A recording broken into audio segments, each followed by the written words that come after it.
A lot of people have grand, lofty goals for their business or their lives. Maybe they want to change the world. And so you have this goal. It's very easy to hide behind that. It's not easy to hide behind the goal of, I'm going to talk to 100 customers next week and ask them where we're pissing them off. Can't hide behind that goal.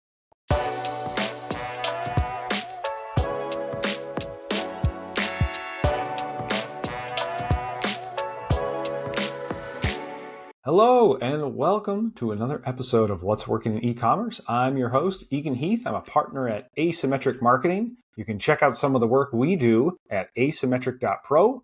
You'll see that we do WordPress, WooCommerce, SEO, Google Ads, paid social, email marketing, all that and much, much more. So check us out over there. Today I'm speaking with Bryan Clayton.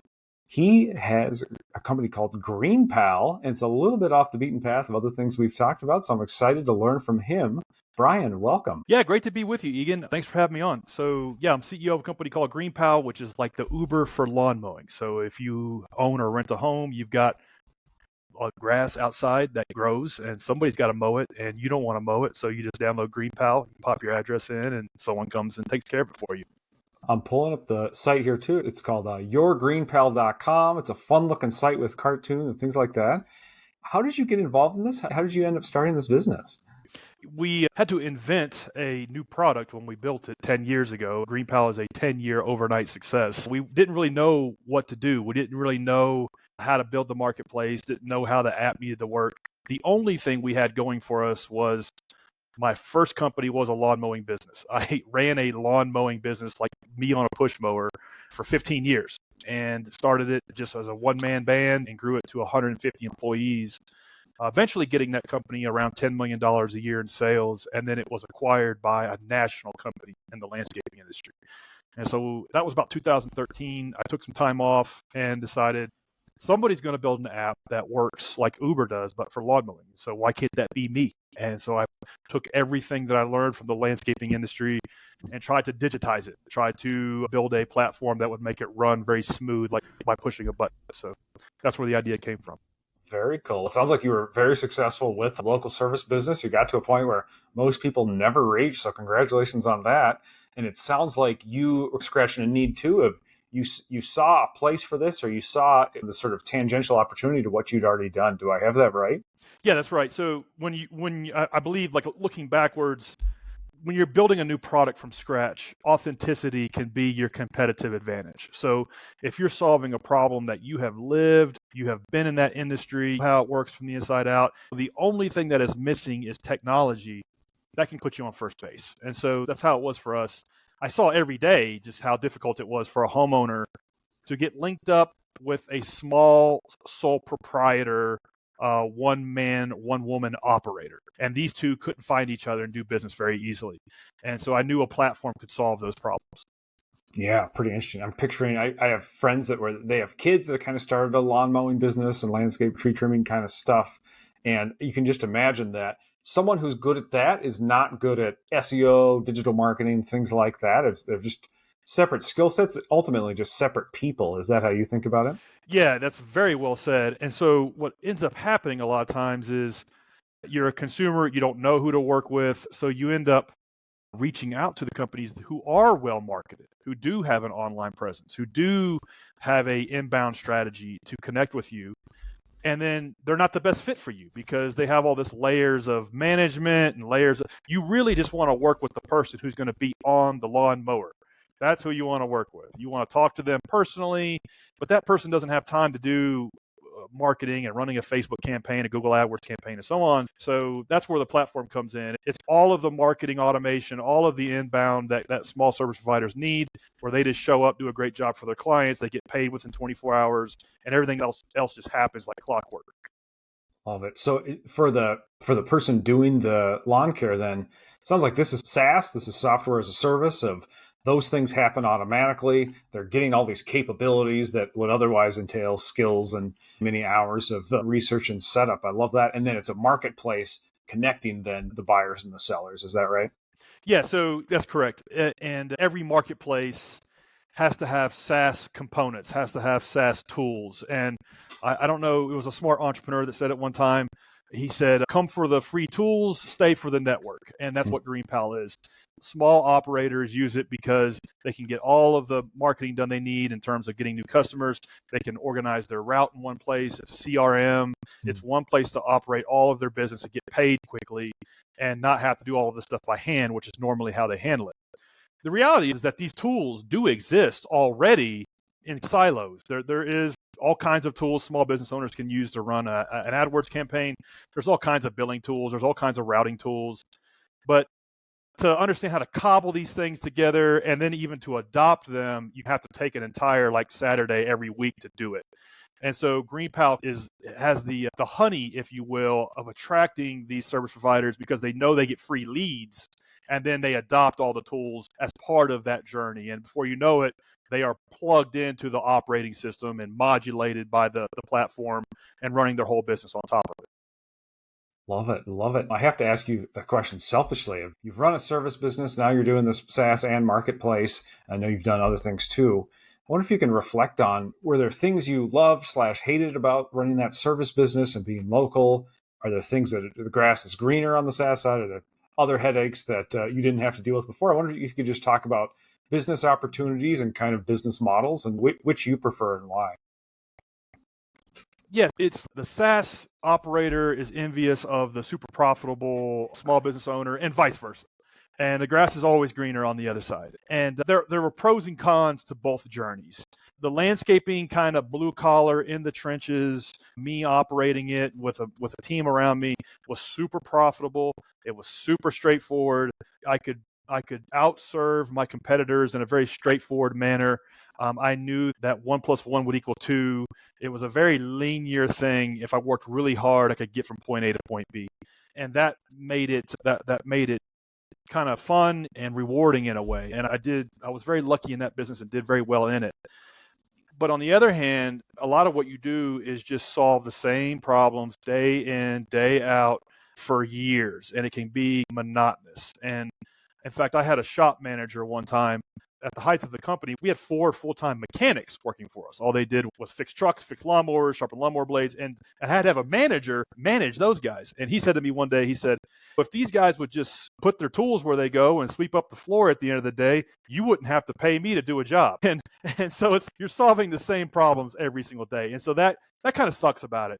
Now, changing gears, running a tech company, you would think it'd be similar, but it's really a totally different ballgame. It really there are almost no parallels.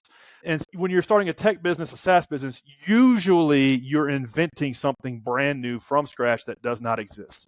It's a new way of doing things, or maybe it's a better way of doing things. It's a new approach to solving a problem that involves user interfaces and technology. And so you have to educate people on that and convince them to use it and build something that makes their life better in such a way that they continue to use it. And what they don't tell you is that is 100 times harder than just running a traditional business. A traditional business is hard enough, but inventing something and then hitting the mark and going from failure to failure, trying to find what that mark is a lot harder. And once you nail that, then it does get easier in a way. You don't have to solve the same problems every day. Technology kind of solves and automates those away. But it's a lot more challenging. But I wouldn't want to go back and run a landscaping business ever. So it's these things have built on themselves for me. Yeah, pretty interesting discussion. I think some of the challenge that I'm picking up on, and I know we have clients that have marketplaces as well, of a marketplace is twice as hard at least because you need to get users on both sides. You need to get the people with the landscaping businesses and you need to get the customers. Do I have that right? Yeah, and I don't know that it's twice as hard. It might be 10 times as hard because it's not like the problem times 2. It's an order of magnitude harder. Mm-hmm. And you don't really, the problem is that you don't know where you need to end up and you don't know how to get there. And so you just try things. And it's okay, you're experimenting your way to success. Everybody knows that. But no, that's not really how it works. You experiment over here, and then you change something on the buyer side or on the seller side, and then you don't know if that was a success or failure until a year later. And so after you've really studied the effects of, okay, I changed this certain policy of customers get 5 free quotes to unlimited free quotes.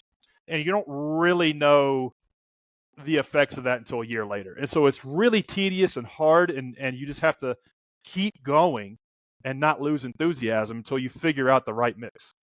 Yeah. I wonder if we could hover on the landscape business too, of how did you hang in there and what did you learn through that process of growing and selling that business? I think a lot of people watching this would love to know that. It's service business is different than an e-commerce business, but there's probably lessons that would be common between them. How did you stay patient through that? How did you grow that business, and how did you make it a sellable asset that you could step away from? It was challenging and rewarding. For me, mowing yards in high school and college was just a way to make cash. And so I didn't want to take on student loans. I wasn't smart enough for a scholarship. Books were expensive. So I just mowed yards all day and went to school at night. And that took 6 years. And when I graduated business school, I had to make a decision.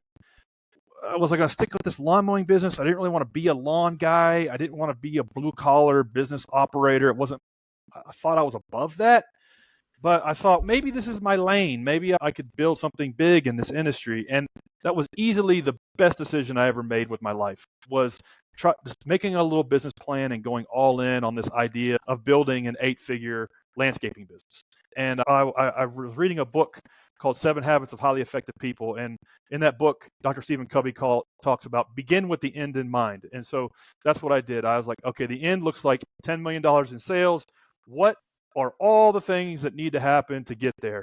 And like almost a video game, I staged it out in levels. And I just worked one level at a time, didn't worry about all the other levels of the game until I got through the level I was on.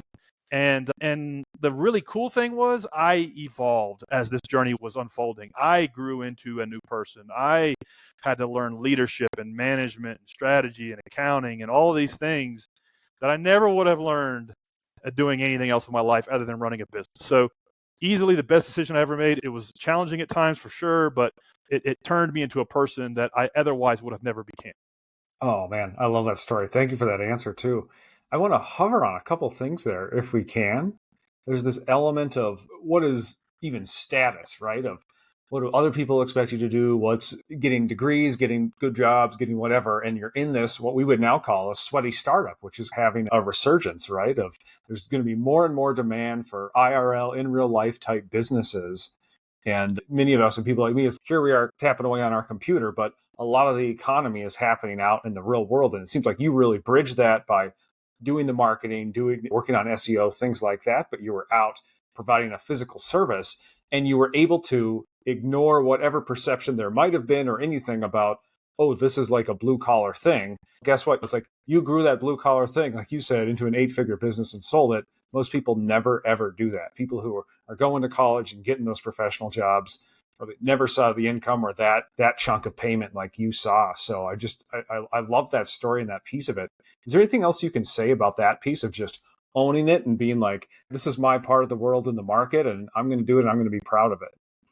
Yeah, it was something that I had to overcome quickly because there's a stigma with being a lawn guy. You know, people ask you, what do you do for a living? Oh, I mow yards. And I remember one time I went on my brother's bachelor party to Las Vegas, and I was 23 years old, and his friends were making fun of me because I mowed yards for a living. And they were like, hey, dude, what's going on with your yards back home? How long can you stay out here? And I remember we were playing blackjack, and I was like a $10 hand, and I just decided to double down because I had 2 10s.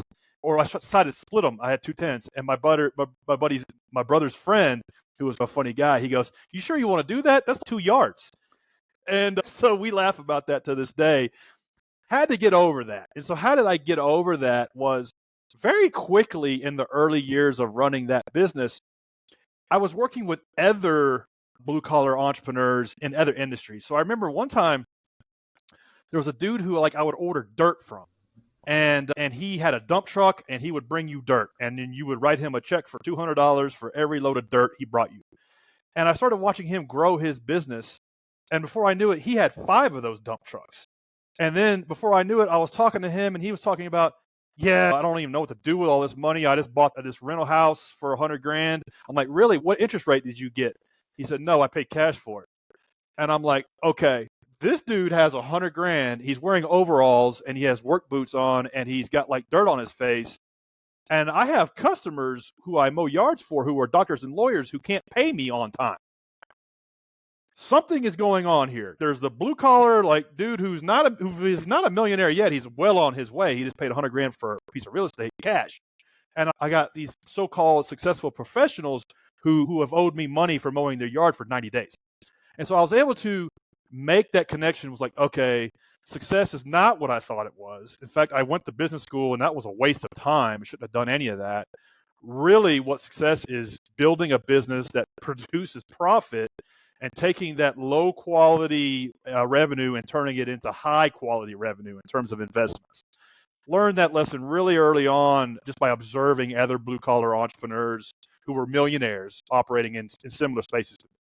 Yeah, this is a fascinating thing. I think there's a big discussion happening around even just college or no college and what kind of college do you send your kids to and things like that. And it is a big moment where people can be going into the trades and making six figures and beyond in pretty short order. And that time you spend paying for college and dealing in abstractions, there's things happening in the real world. Right. So it's just, I like to hover on that and just learn on that. Love it. Anything else you want to say about that? That's well said. What you just said was very well said. And I'll just make one more quick point about it. Was that story I just told you was 20 years ago. Fast forward to today, it's about to go in warp speed, because what's going to happen in the next 5 years or less, plumbers are going to make more money than lawyers, because a lot of what the tedious kind of understanding of words and putting them all together is going to get abstracted away with learned language models. In fact, it already is. Mm-hmm. And so you're going to see like everything we're talking about is about to go into warp speed. Yeah, that's an excellent reminder of so much of what we do. If we're doing this for work, computers are getting very good at that. ChatGPT and others, it's unbelievable what they're going to do. And wait till we get agents where they're going to actually be doing the doing. It'll be next level. And humans might be back outside doing work in real life. So I love that. I was also thinking of the book, The Millionaire Next Door, as you were describing people that might have clothes. I've heard of farmers and things like that, where just you have no idea how much cash they're dealing with and how much money they have. Like you just can't tell people's net worth or income by things like that. So it is just deeply interesting. I wonder if you can talk about the marketing you did for that business or for the current business. How do you approach marketing, and how might that be applicable to e-commerce owners, if you can think of ways for that? Yeah, so it's important to understand like your product market fit, but also your product channel fit. So you can't just market every business the same, obviously. But my first company was very much like hand-to-hand combat, me hustling up customers. And then it was like year 3, 4, 5 that I began to understand that I wasn't in the landscaping business at all. I was in the sales business, and I had to work on the business and work on the sales process in terms of how we connect with people who need our services, how we differentiate ourselves, how we pitch them, how we close business, how we keep business. And it was very simple. It was like get, keep, grow. Get customers, keep them, and then use those referrals to grow more. So then I built that company and then sold it. And so I'm starting GreenPal, and I'm like, okay, cool. I know sales. I just built an 8-figure business. And then I learned really quick that no, everything about building and scaling the revenue and that kind of business is totally different in this business. You're not going to be able to run a sales process on a $27 lawn mowing. You have to figure out some sort of way to connect with people at scale and build an inbound strategy where people find you and find what it is you have to do, what you have to offer them, and what problems you can solve for them at scale. And so we started experimenting in every channel we could. Facebook ads, Google ads, Twitter ads, Instagram ads, print, TV, radio. We bought a billboard, and it was like we couldn't afford to pay $200, $300, $400, $500 to acquire a customer, because the way the platform works is we just take a small percentage. Lawn care companies pay us a small percentage of the revenue. We don't take all the revenue. They pay us to run their business on top of the platform. And so we didn't have this big fat margin to reinvest in paid ads. So we learned really early that the only strategy, the only fit was organic search, just Google organic search, and an inbound strategy. People want to say, okay, so you bet on SEO. And we did, but SEO these days is less about some dude behind a laptop, like fixing stuff with your website. It really just is content marketing. It is, how do I carpet the internet with my content and solve people's problems with content and lead them to my property. And that's what we bet on early on. And now a decade in, it's how we get 70% of the new people that use our platform. Okay. So I was thinking that was for the landscaping business, but you're saying that's for GreenPal. Correct. This is how you're doing that. I want to ask a little bit about that because I think you said this is more like a new offering. People don't even know they need this. How are you capturing existing demand with search marketing? I'm guessing you're doing informational. You're higher up in the funnel. You're answering people's questions and educating them on things they might be Googling about. They're not necessarily looking for the Uber for lawn care. Is that right? That's right. They don't know Uber for lawn care exists. They don't know. And that's one of the big problems that we face as a product is that people still do it the old hard way, where food delivery was in 2008 or 2009. In 2008, if you wanted pizza or Chinese, you called Domino's or you called the Chinese restaurant and you gave them your phone number or your credit card number over the phone, or you met their courier with a check or cash. Maybe you might use DoorDash or not DoorDash. Back then it was Grubhub. Maybe the restaurant had a Grubhub kind of interface. And if you were an early adopter, you did that. That is where home services is today. People are still doing it the old way. They still do it the hard way. And if you're an early adopter, you might use GreenPal, or there's a couple of other services that are similar to get this done. And so how do we place ourselves in that kind of flow of the consumer has tall grass, they're on Google, they're looking for somebody to mow it. How does GreenPal get in that path? And so the way we have done it and have experimented our way to this is GreenPal is not your lawn mowing service. GreenPal is a platform that small lawn mowing services use to market themselves. And so we have a set of tools that lawn care services use to create profile pages and talk about their business and their past transactions, their reviews. All of this stuff accumulates about these lawn care services. So as a consumer, you're looking for a lawn mowing service in Lincoln, Nebraska. You stumble upon this landing page. It's okay, wait a second. Here's 5 lawn care services in Lincoln, Nebraska that I can hire. And here's information about them. Here's past transactions they've done. Here's reviews about them. Here's how often they show up on time. And I can hire them off the shelf, so to speak, through GreenPal. What is GreenPal? I don't even really know. But I need grass cutting, and this guy does it. Okay, yeah, I'm going to hire this guy. And so that's how GreenPal markets itself as a platform to solve this problem. Love it. It's really about content marketing. I've got yourgreenpal.com pulled up on Ahrefs. I hope that's okay. I just wanted to look at the SEO. I got started in SEO, so I love this stuff. A lot of your top keywords, at least in Ahrefs, it's really lawn service near me, lawn care, grass cutting service near me. That's really on the demand side. That's for connecting basically with the consumers who want to get those services. But it sounds like then you're also creating content to draw in those people who are doing the lawn care too. Is that right? That's true. So it's 90-10. 90-10 demand side, 10% vendor side. So in a multi-sided kind of network like this, usually the consumer side, the demand side, is the harder one to attract. If you attract them into the platform, demand usually takes care of itself. And that's true for pretty much every marketplace, interestingly enough, except for Uber. Uber has a bottleneck on the driver side because everybody wants a ride for $5. There's not a whole lot of people that want to do that. And so they're constantly having to shore up that side of the market.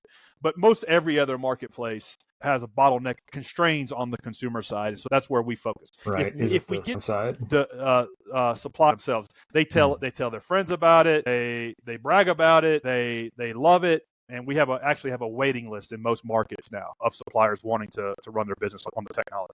Love it. I'm showing on the order of 100,000 organic visitors as of May 2024, which is not over, by the way. You're doing something right here, no doubt. This is amazing. A lot to learn here. Yeah. And the thing is, there's not a lot of fluff in that content either. So there's a strategy when it comes to inbound search that you want to be a media company first. In fact, maybe go buy one. You go buy Better Homes and Gardens, and then you create an app on top of that. And so that's a strategy. And there's other like really successful marketplaces like Rover.com, which is a dog walking marketplace that they are like one of the preeminent media brands for dogs and dog related products. And so you look at their traffic and it's, man, they got 2 million visitors. This is incredible. But 90% of that traffic is going to just like content that's not converting to customers. We're a self-funded company, so we don't have a big editorial writing team. And so a lot of our content just is, here's a landing page about lawn mowing services in Atlanta, Georgia. And so a lot of that traffic is actually people, most of that traffic is actually people looking for lawn mowing services. And so it's high converting traffic.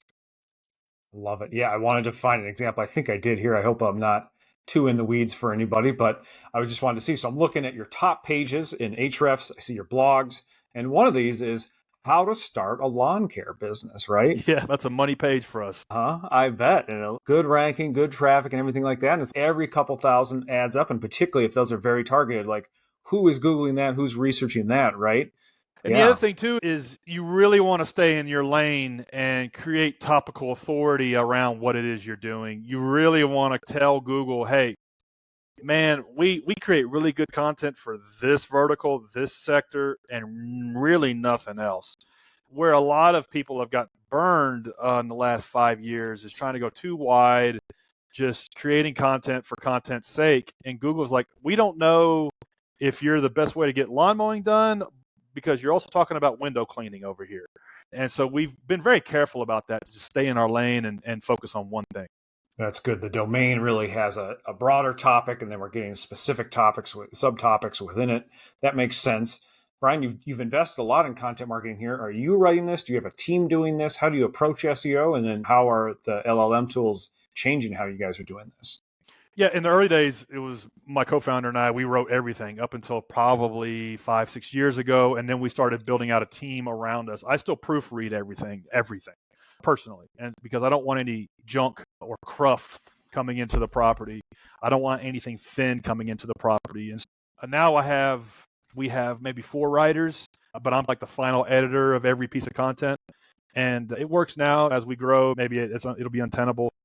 And so, with that being said, it's a good flywheel right now. We use ChatGPT for like ideation, outlines, and that's about it.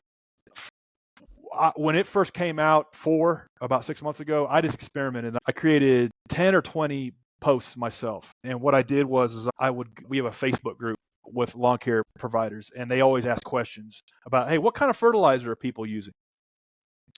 And then about 50 people will talk about it ad nauseum, like really good pro tips. And so I would take that whole conversation and I said, hey, here's a conversation about fertilizer types, ChatGPT, create a robust article about it. And man, it pumped out an incredible article with all kinds of nuance and first person data and information. And I'm like, damn, this is better than I could have written. This is better than any person on my team could have written. I'm publishing in this. So I did that like times 10 or 20.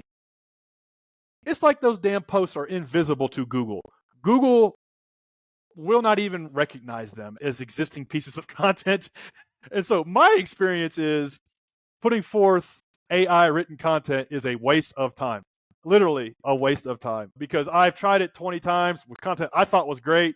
And it's like Google's crawlers looks at it, it's like, nah, fam, we're good.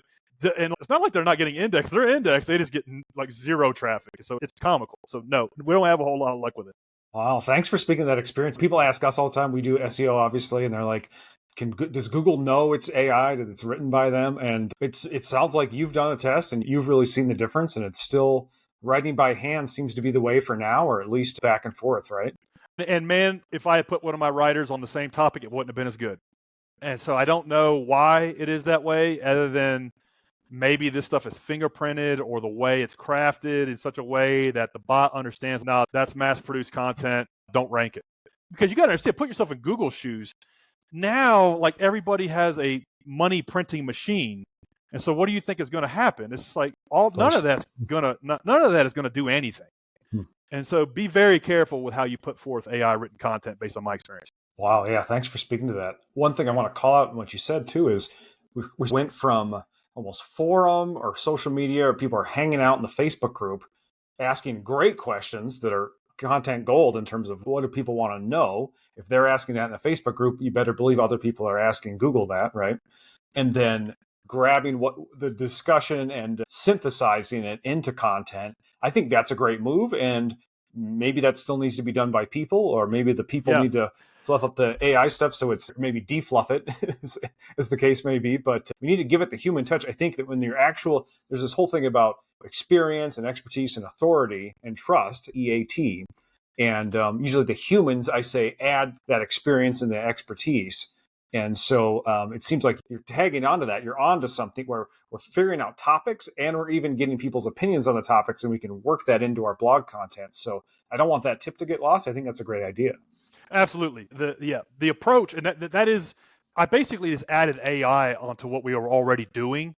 I added ChatGPT on the end of what everything I just laid out, we do. And that's how we get ideas for blog posts. It's how we write them. That's how we research a lot of them. And it helps us not miss the mark less. And so all that being said, all of that is a good approach. It's just relying on ChatGPT to do half of the writing or more. To me, it's just like you're wasting your time, because I really wanted to be able to put 10 people on that idea and just blow it out with helpful content. And Google just ignored it. So I just want to make sure I reiterate that. Don't waste your time doing that right now, because it's not working. Yeah, I like you taking a position on that. I've had to shrug when people ask me, because I'm like, the jury's still out. We don't know, but testing is how we find out things like that. Brian, if you have time, can I ask you about backlinks and linking with SEO too? Yeah, so for us, when we first got started 10 years ago, backlinks were really important. I would say my wet finger in the air is that they are probably 30% as important as they were 10 years ago. If 10 years ago, 10 out of 10, you got to have great backlinks, now maybe it's 3 out of 10. They don't really matter as much as they once did. But that being said, as part of the whole pie that goes into SEO, backlinks, it's probably 30% of it in terms of what you need to be doing. For us, we've never had a scalable link acquisition strategy, never have been able to crack the code on how to earn backlinks, other than just rolling up our sleeves and just getting dirty. And my co-founder runs all of our PR, and so he's always pitching journalists. He pitches about 100 journalists a day on writing stories for GreenPal, talking about GreenPal's launch in their town, bringing forth stories about lawn care services that are having success on the platform, and pitching local media around those stories. And we would rather have a story and a link from the Sacramento Bee than a story in the USA Today. Because for us, we want to be at a local level. We want the local signals, the local audience to pull to the network. We don't care really about national stuff. Yeah, we'll take it, but we really want it at a local level. So I guess you could call it a PR-driven link acquisition strategy. And the only way to execute on that is just to email 100 journalists a day, something they might want to write about. And you do that for 10 years. Outbound pitches. Okay, very cool. Yeah. So that's what we do. And then we're also just monitoring anybody that's talking about our brand and reaching out to them to link to us. We have about a 1 out of 10 success rate on that, but it's worth doing. And then podcasting like this. I do at least 2 or 3 a week to talk about the brand and talk about who we are. And sometimes we get links out of that. Wow. Yeah. You guys are serious on PR here, Brian. I love all that. I just want to comment a little bit. I want to see the interest. That's okay. Yeah, sure. I think you've done just a fantastic job. So for people who are seeing this or hearing this, yourgreenpal.com, I know you've been working on this a good while. 72 domain rating. That's no slouch especially for, sounds like bootstrap business, or you've been building this a good while. Over 18,000 links from 2,700 domains. Those 12,000 domains. Thank you. Time. This is even, excuse me, all time. Yeah. I think I grouped similar. So this is great. Yeah, nice. 12,000 domains, all time, baby. Yeah, that's important to me. I love that. Let's get it right. That's good. When I'm looking at some of the backlinks, I like to see what are the do follow ones.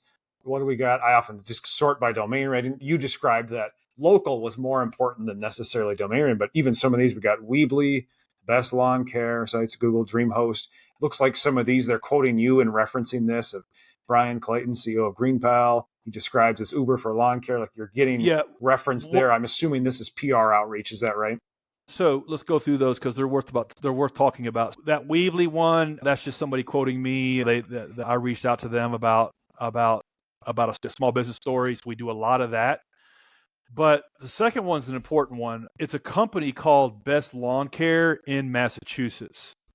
And so what you've got there is that's a company that pays to use our platform to run their business, who is marketing their business on their Wix site. And if you can try, that's an important thing to note. Subdomain.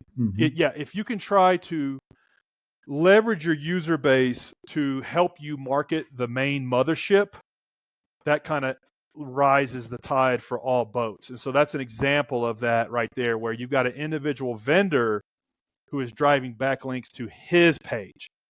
Now, that hasn't been like a big thing for us, but it's an important thing that is working a little bit. So that's what that is. And then the third one is a scholarship that we run, somebody linking to it.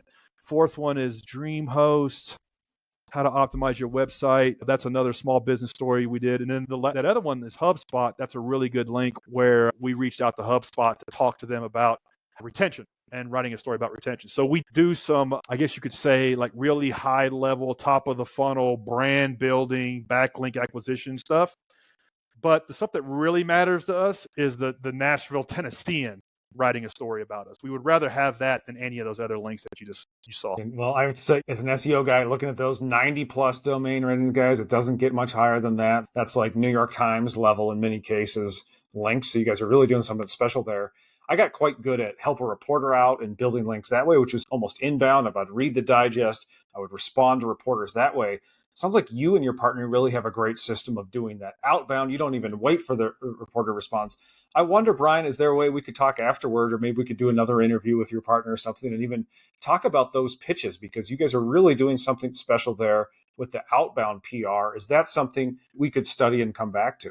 Yeah, sure, totally. And it's important to note that with all of this, there's no silver bullets on any of it. It's just a lot of grind, a lot of outbound. And I don't mean, hey, I noticed you mentioned such and such in a blog post you wrote. Would you like to check out our resource and link to it? Like, I get 20 of those a day, just delete, mark spam, block every one of them. So you don't want to do that. Like, you really want to have something uniquely of value and something that they're already writing about. And so we do a lot of that. And yeah, sure, we'd be happy to talk about that. In fact, you could probably do a follow-up with my co-founder. When we first started the business, we chopped up the business into 3 buckets. Growth and product, which was my bucket, the technical aspects, all the execution of building the back end, and that was my co-founder. And then PR was the third co-founder. Like, you've got 3 dudes and you got all the stuff you got to do. One of them was dedicated to nothing but PR for a decade. That's how important PR is. And Bill Gates once said, if I was down to my last $10, I would spend it all on PR. And so most founders don't want to do that. Most small business owners don't want to do it because it sucks. It's not fun. It's hard to measure, but it's something you got to do. Wow. And I can tell you guys are serious about it just by talking about how much cold outreach you're doing, pitching those stories. Definitely want to come back and have an episode about that if we can.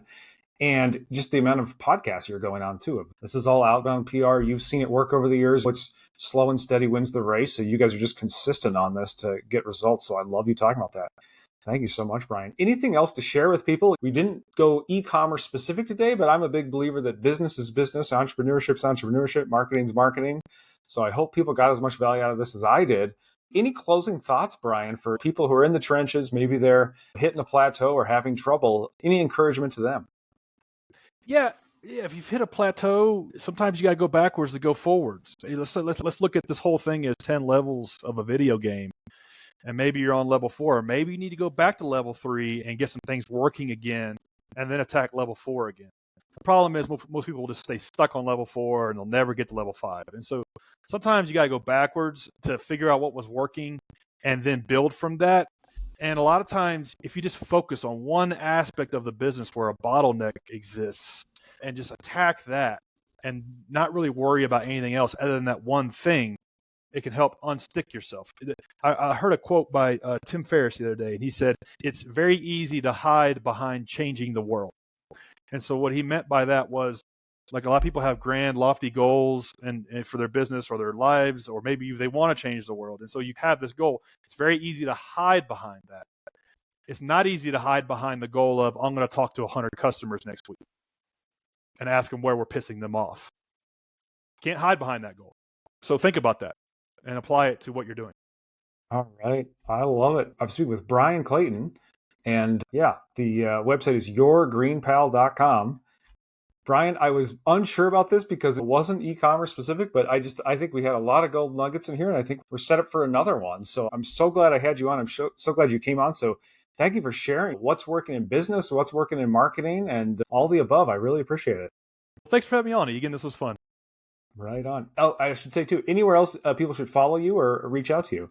Yeah, so if you need lawn mowing, just go to greenpal.com. Anybody want to hit me up, find me on LinkedIn, Google my name, Bryan Clayton, LinkedIn, and just drop me a DM there. All right. Thanks so much, Bryan. Really appreciate it. Thank you.